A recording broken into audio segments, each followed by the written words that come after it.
하다 보면 우리 프리랜서 분들께서 많이 질문 주시는 것 중에 하나가 사업자 등록을 하는 게 유리한가요? 아니면 그냥 안 해도 될까요? 라는 질문을 많이 하십니다. 그 부분에 대해서 답변을 드리자면 일단은 우리 사업자 등록을 했을 때 더 유리하신 경우는 어떤 경우냐면요. 첫 번째는 내가 처음에는 소규모로 시작을 했지만 점점점 매출액이 늘어난다 라고 하시는 부분이 있어요. 그래서 어차피 내가 복식부기 의무자에 해당한다. 매출액이 7,500만 원이 넘어가서 복식부기 의무자에 해당하고 여러 가지 비용들이 발생하는데 그중에서 사업과 관련된 사무실을 내가 아예 만들었다 라고 하면 그 사무실과 관련된 그런 월세라든지 그런 비용들이 많이 발생하잖아요. 그리고 그것뿐만 아니고 자동차를 썼을 때 이 자동차에 대한 그 비용 처리뿐만 아니고 그거에 대해서 감가상각을 또 받을 수가 있는데 이런 부분에 있어서 사업자 등록을 내셔서 사업자로 운영하시는 게 이런 비용 처리는 조금 더 원활한 그런 측면이 있습니다. 뿐만 아니고 내가 처음에는 그냥 나 혼자 일을 다 할 수 있었는데 이게 일이 너무 많이 들어오다 보니까 좀 밑에 직원들한테 좀 부탁을 하고 이 직원들에 대해서 인건비를 좀 쓴 게 있다 라고 하시는 경우에는 사업자 등록을 하시는 게 유리합니다.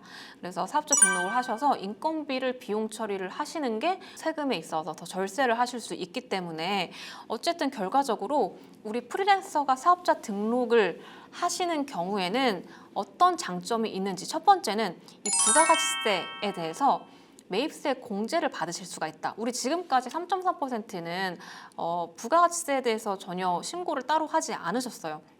그래서 내가 3.3% 공제받고 그거에 대해서 소득세 신고만 하시면 됐었는데 이거를 내가 규모가 좀 커지면서 사업자 등록을 냈다라고 하면 부가가치세 신고를 좀 하셔야 된다라는 귀찮은 점은 있겠지만 거기에 대해서 부가가치세, 매입세 공제를 받을 수 있기 때문에 특히나 내가 사업 초기에 뭐 사무실이라든지 인테리어라든지 이렇게 비용을 많이 쓴 게 있다? 그러면 부가가치세 신고를 하셔가지고 그 비용에 대해서 즉 매입세 부담한 것에 대해서 환급을 받으실 수가 있다라는 장점이 있습니다. 그리고 두 번째는 아까 말씀드렸다시피 인건비가 나가는 경우에 내가 그냥 3.3% 소득자면 이걸 처리할 방법이 없었지만 사업자 등록을 함으로써 인건비 비용 처리를 함에 있어서 더 유리하다라고 보시면 되겠고 그리고 감가상각비 등 여러 가지 사업과 관련된 비용을 처리하기에 우리 사업자 등록을 했을 때 훨씬 유리한 점이 있다라고 보시면 되겠고 그리고 마지막으로 내가 거래하고 있는 주된 그 거래처가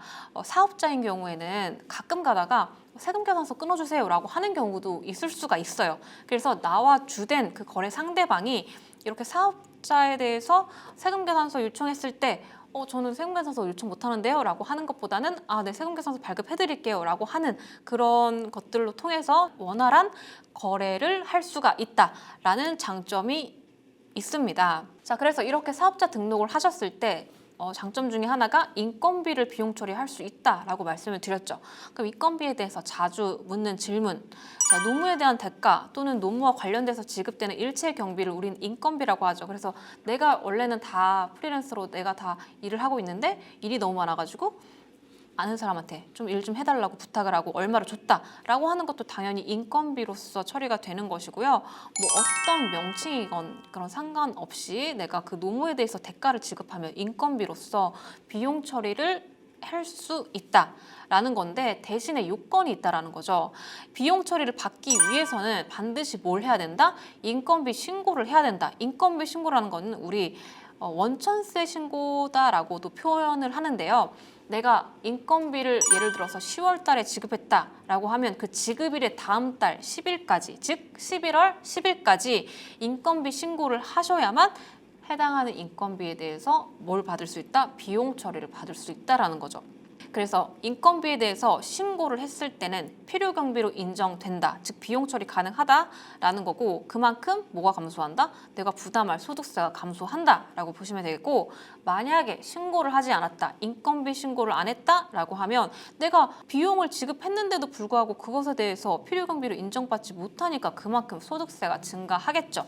그리고 나중에 이거에 대해서 뭐 가산세라든지 가산금이라든지 연체료라든지 이런 것들을 부담할 리스크도 있다라는 거죠. 그래서 이 인건비는 내가 지출했으면 신고를 하시는 게 당연히 나의 세금 측면에서 유리하겠죠. 이 사업자로 등록했을 때 인건비도 여러 가지 인건비로 지출을 할 수가 있거든요. 정말 정규직을 채용해서 근로자로서 인건비를 지급하는 방법도 있고, 또는 나처럼 이 프리랜서로서 3.3%로 인건비를 지급할 수가 있어요.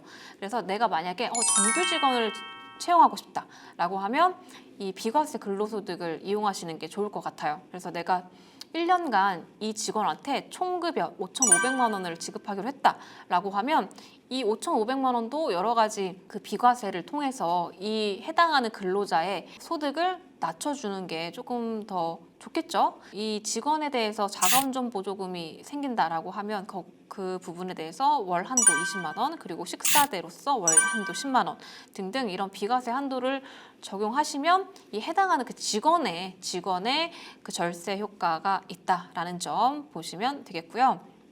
개인 사업자로 이제 우리는 적용이 되겠죠. 우리 본인은 개인 사업자인데 그러면 내가 내 인건비를 책정할 수 있나? 자, 우리가 개인 사업자인 경우에는요, 본인 스스로의 인건비는 인정해주지 않습니다. 내가 만약에 법인을 차렸다. 그럼 법인은 나와 다른 인격이기 때문에 법인의 대표자에 대해서 급여 인정이 되지만 우리 개인 사업자인 경우에는 그렇지 않다라는 거고요. 그럼 어머니가 운영하는 음식점에서 자녀가 근로를 제공했다? 자, 이거는 실제 근로를 제공했으면 인건비 처리 가능하다라는 거고, 그럼 고용관계 없이 프리랜서한테 넘겨서 작업한 경우 인건비에 해당하느냐? 당연히 해당하죠. 하지만 이거는 이 정규 직원이 아니고 3.3% 그 소득세 신고를 하셔야만 인건비로 인정이 된다. 그 정도만 보시면 되겠습니다. 자, 그래서 우리 프리랜서 인건비 신고에 대해서 봤습니다. 수고 많으셨습니다.